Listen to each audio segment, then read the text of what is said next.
Hi everyone, welcome back to the Communication and Conflict YouTube channel and Chaos podcast, or welcome for the first time if you're not a returning viewer. Promoting mindful communication and growth through conflict. So today's video is a follow-on from some previous ones I've done about the idea of psychological safety at work.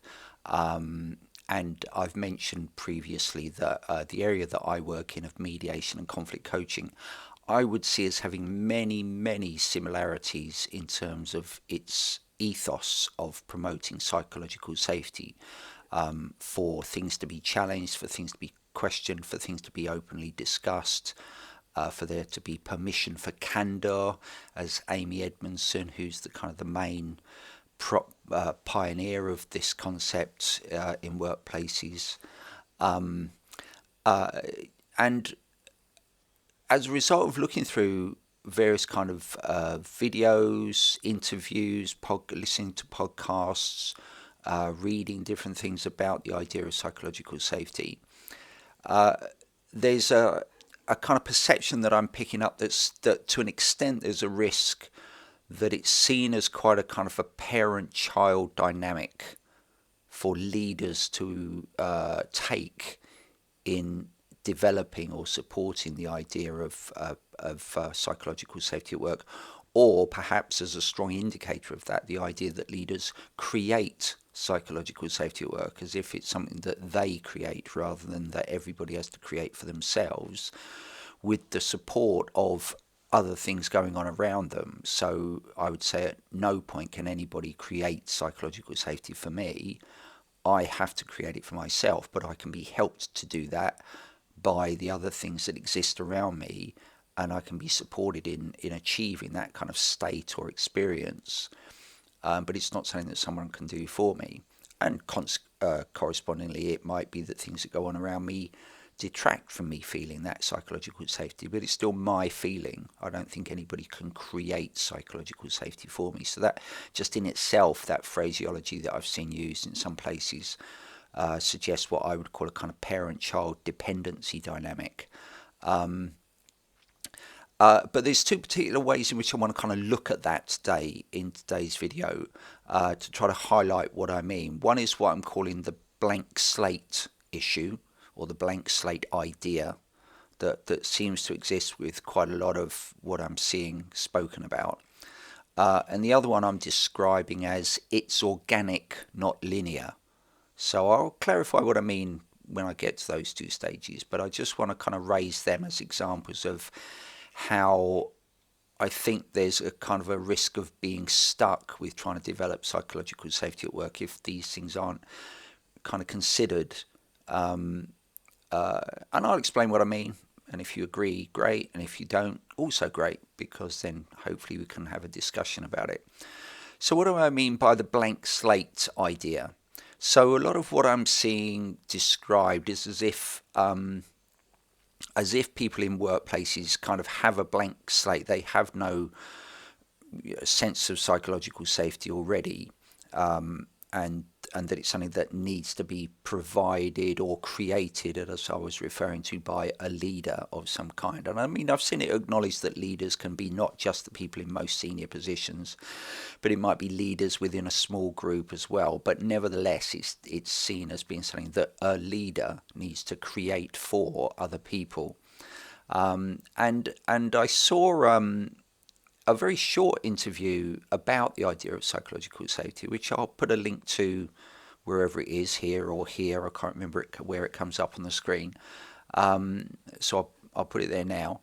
And it's an interview with a woman called Petter Latimer, who is the Singapore CEO of Mercer. And she speaks about the idea of psychological safety as being something that is as much something that people will bring with them to their workplace from their backgrounds. You know, it's not as if people won't, outside of their working environment, be able to speak up about things, to be able to challenge things, to be able to call out inappropriate behaviour or phrasings or other things which are indicative of feeling psychological safe and able to kind of express things without ridicule, etc., as it's described elsewhere. Just to introduce that statement that Amy Edmondson uses, psychological safety is a belief that one will not be punished or humiliated for speaking up with ideas, questions, concerns, or mistakes. And what Petter Latimer is raising as an important point, in my view, that it isn't just like you walk into the workplace and the psychological safety is created for you in there. You're going to bring your own experiences of feeling able to speak up or not able to speak up with you. It's not something which starts as a blank slate in your workplace and it's kind of bestowed upon you. So I think that's one of the things that I see as being a slight indication of it being quite a parent-child attitude towards or approach or ethos about how psychological safety is created. Because most people, well, everybody actually, will be bringing their experience of feeling psychologically safe or not feeling psychologically safe to their work environment. They don't walk through the door with nothing, either supportive of it or detracting from it as an experience. So it's not something that you can really provide for people or create for people. It's got to be something that people create together. And that phrase that people create it together, for me, is kind of what I mean.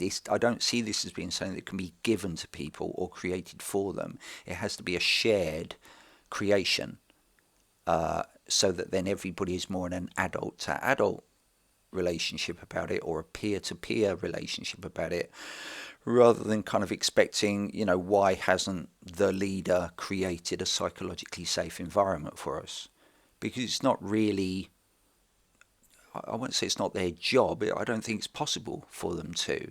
And I think if things are seen as being reliant on the senior management or the leader to provide it, it's intrinsically making it a dependency relationship, which in itself is psychologically unsafe. If we feel completely dependent on someone for something to be provided for us, we're always at risk of feeling fear, because they may not turn up one day or they may not be there, but we haven't learned to create it for ourselves.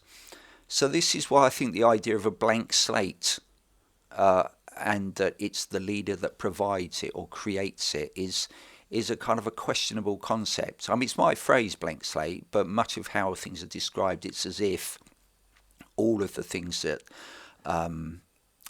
constitute psychological safety or the experience of it is provided because of the actions or behaviours of another.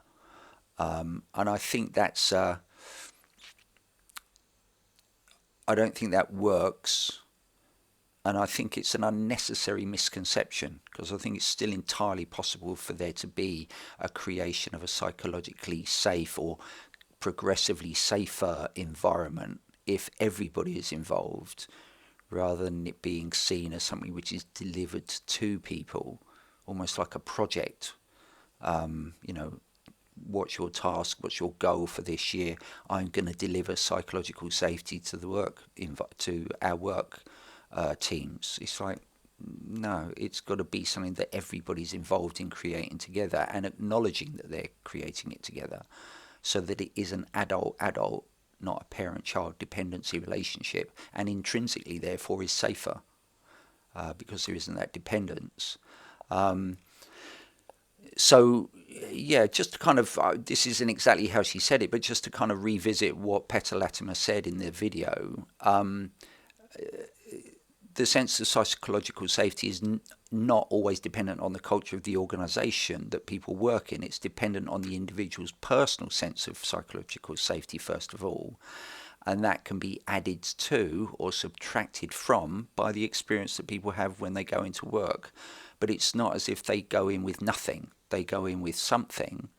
And it's a question of whether that kind of resonates with the environment that they work in, or whether it doesn't resonate with it. It kind of, it jars with that experience. But there doesn't need to be, and I don't think ever can be, a dependency on a leader to create it for their employees or their team members. But having said that, there's almost certainly going to be people who might expect that it's got to be provided for them. You know, I don't feel safe, it's the leader's fault. As if there's no part that they can play in it. And that's quite a common thing in a lot of workplaces, is that people expect that things that a leader perhaps can't ever provide should be provided by them. And this kind of unfulfilled dependency continues to exist. And, you know, just as an aside, within conflict coaching and mediation, quite often that's one of the very things that comes up. It's, you know, what can people do to support themselves in difficult situations, rather than look to that always unguaranteed expectation that somebody else will be able to provide it for them. And often it is that in a lot of conflict and difficult situations, people haven't been able to focus on that as a possibility. There's always a looking outwards for others to provide or to change, etc. And that dependency is part of the fear that can exist and arise from conflict. But what I would say is that even in situations where that's the case, if the approach is to make it a shared creation, you know, a shared review of, do we feel psychologically safe where we're working? What are the things that mean we're not feeling that way? What can we do to improve that? Almost by default, that kind of consultation and working together to create an environment of psychological safety is what will mean that any people who do carry that expectation of a parent-child kind of dynamic about it they're involved anyway, whether they, you know, they hold that belief or expectation or not. It means they are intrinsically involved. They're intrinsically respected as having a view. They're intrinsically seen as adults and capable of making their own decisions and growing of their own volition and with their own capacities. So for me, this is why it's so important that any attempt to promote psychological safety in a workplace has to be seen as something which is shared by everybody. And it may just be that one person, and not even the senior leader, that one person facilitates those kinds of discussions, but without thinking they've got to input all the content for it. That people can share together and discuss what they see as constituting a psychologically safe environment at work. So, yeah, that's really what I want to say on the blank slate idea. That if we see it as a blank slate, it suggests someone's got to write on that blank slate, rather than look at, well, what do we all bring with us anyway when we walk through the door of our workplace or connect online or wherever it is that we interact. So the next thing I want to look at, which I also think kind of reflects a slightly parent-child kind of perspective on the idea, and therefore doesn't quite work as well as I believe it could, is it's organic, not linear. Now, I've listened to quite a lot of what Timothy Clark, who I've mentioned before, is the writer of the book The 4 Stages of Psychological Safety. He's the CEO of Leader Factor, and he's got some webinars online that you can watch. And he talks about the 4 stages being inclusion safety, where people feel included in their workplace environment. Learner safety, where people feel safe to learn and grow. Contributor safety, where people feel safe to contribute to discussions, projects, actions, etc. And challenger safety, where people feel safe to challenge the status quo. Fantastic 4 stages. The only thing is, for me, they can't be stages.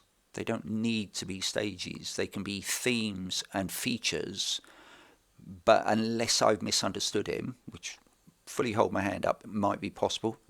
I've misunderstood lots of things in my life. But unless I've misunderstood him, I get the sense he's saying that you need to have inclusion safety before you can have learner safety, and those first 2 before you can have contributor safety, and then you've got to have the first 3 before you can have challenger safety. And I don't really see why that's necessary. It seems an unnecessary kind of,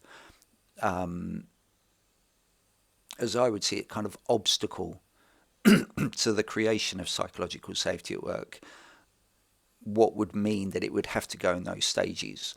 And I think also it kind of suggests a certain mechanistic aspect to human beings, and human beings are definitely not mechanistic. I guess a lot of behavioural science can sometimes suggest that we are, but we're not.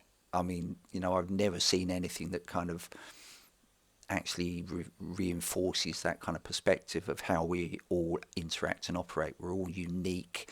We're all different in various different ways in terms of how we communicate, how we experience things, how we feel about things, etc. There is no mechanistic kind of robotic way in which we operate. So I wouldn't go along with the idea that all of those headings are sequential or linear, but I would totally go with them as fantastic representations of what's important for an environment of psychological safety at work.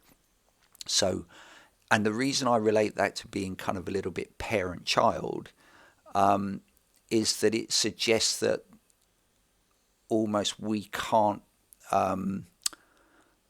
decide for ourselves how we want to develop our psychological safety, that we need to be told that we've got to have inclusion safety first, and then we've got to have learner safety, whereas some people may feel straight away that they've got challenger safety right from the word go.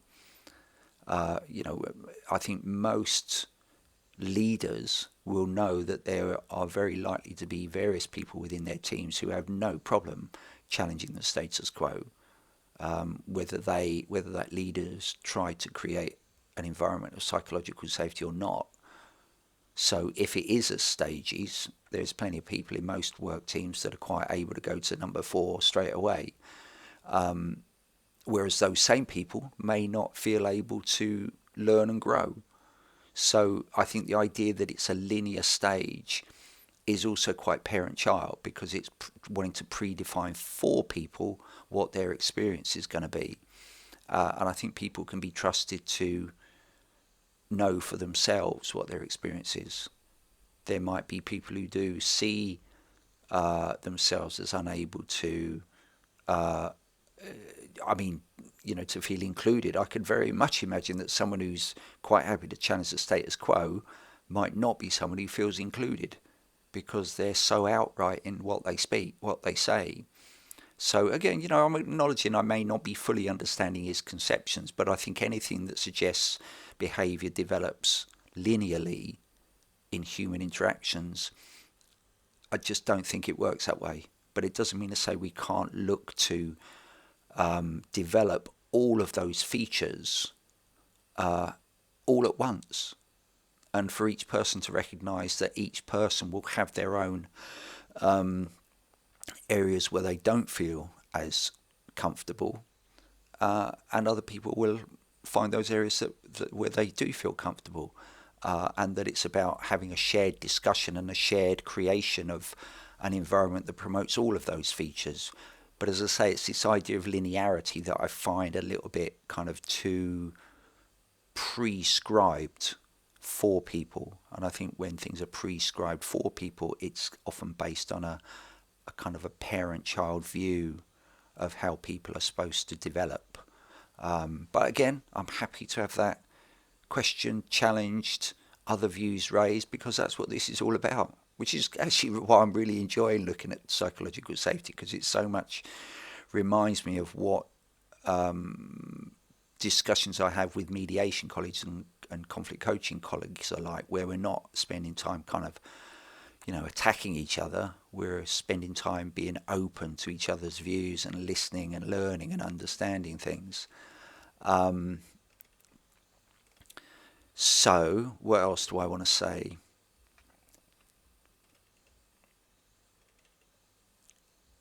Yeah, I think for me this is the thing. It's this idea, if we can keep in mind, is this taking a kind of parent-child approach to things, rather than is this seeking to involve everyone in it because we all can benefit from it, and that it doesn't have to be somebody else's job to provide it for us, but that we can all share in the creation of something.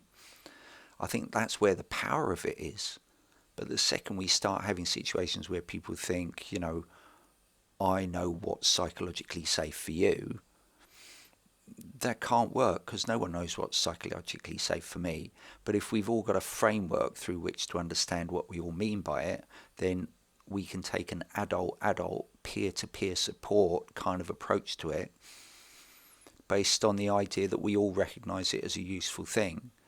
But if we take a position which says, either the leader says, you all need to feel psychologically safe and I'm going to create it for you, that won't work because people won't have had that kind of buy-in to it. And also they might start kind of just simply dismissing it as saying, that doesn't feel psychologically safe, being told I've got to feel a certain way. But also it can have the other side of things where people just say, oh, okay, so deliver this psychological safety for me, without looking at their own experience and whether they have played a part in deciding whether things are psychologically safe or not in their experience, in their eyes. And just one final thing that came to me that that I often think risks being overlooked is that a lot of what's described is, particularly I think by Amy, well, no, actually by both contributor safety and challenger safety, but also what Amy Edmondson's saying with respect to one won't be punished or humiliated for speaking up. Also, we want to just throw into the mix the idea that our contributions don't necessarily have to be verbal. Now, that might seem a bit off the wall, but not everybody prefers to communicate just verbally. Most of us have to communicate verbally, but there are all sorts of other ways in which people's communication can be conveyed through things like mind maps, through images, through sculptures, through models, physical models of things. On our training courses, we use Tableau, which some of you may not know, but they're just kind of where people create physical representations with their own bodies of a circumstance, and people get a chance to explore and see what that's like. And I think that's a fantastic way, as an additional way in which people can start to convey their ideas and thoughts about a particular project. And, if that kind of thing is discounted, it means that there isn't psychological safety, because people's preferred ways of illustrating something are being left out. So I think what can also add to psychological safety is the opportunity for people to use means other than words to convey what their thoughts and fears and concerns and ideas and inspirations are. So I'm just throwing that in as a little add-on. But I think, when we talk about being able to speak up, sometimes there are other ways in which that can happen that are not just about speaking. It can be about illustrating as an alternative way of conveying what we want to say, and to do it safely. Some people might say, oh, no, we're not doing drawings. We're not making sculptures. That's silly kind of primary school stuff. But if that response occurs, it is a punishment or humiliation. It's a not accepting that other people might have different ways of conveying their thoughts and ideas. So that's my pontifications on psychological safety at work and my concerns about a parent-child approach to it, meaning that it kind of self-undermines itself, if that's a phrase. So I think to keep in mind whether an approach to trying to promote psychological safety is risking being very parent-child, both from the perception of the person delivering it or seeing themselves as responsible for delivering it or creating it for people, or by the people who are in the team who are kind of expecting that. And just one thing I want to kind of highlight is that one of the things that's often given as examples is kind of anecdotes about, what a leader did to kind of promote psychological safety. And there are these kind of various anecdotes of, I think one of the ones that Amy Edmondson uses is where someone says, fail often, and that's kind of, seen as portraying an environment where people are given permission to kind of get it wrong, because that's where the learning comes from. And anecdotes are great, but anecdotes don't prove that things have spread throughout everybody. It might be that leader says that and people think, oh, that's fantastic, we're able to fail and learn from it, etc. But that doesn't mean to say that everybody in the team still carries that belief and expectation. There may still be people who cushion failure from the leader because of their own challenges with that idea. So I think anecdotes, as I say, are great as examples, but is that anecdote represented and kind of taken on board by everybody in a team? Or is it just the leader? In which case it's still not promotion of psychological safety at work, and it's still very parent-child, because it's kind of saying, well, they're able to do it, but I don't. It's not necessarily expecting that everybody should be able to kind of take that kind of practice on board. So that really is me finishing. Hope you found it interesting. Hope you found it useful. Please put comments below. Please subscribe to the channel if you want to hear more about things related to communication and conflict, whether at work or in other contexts. And thanks very much for listening, and goodbye.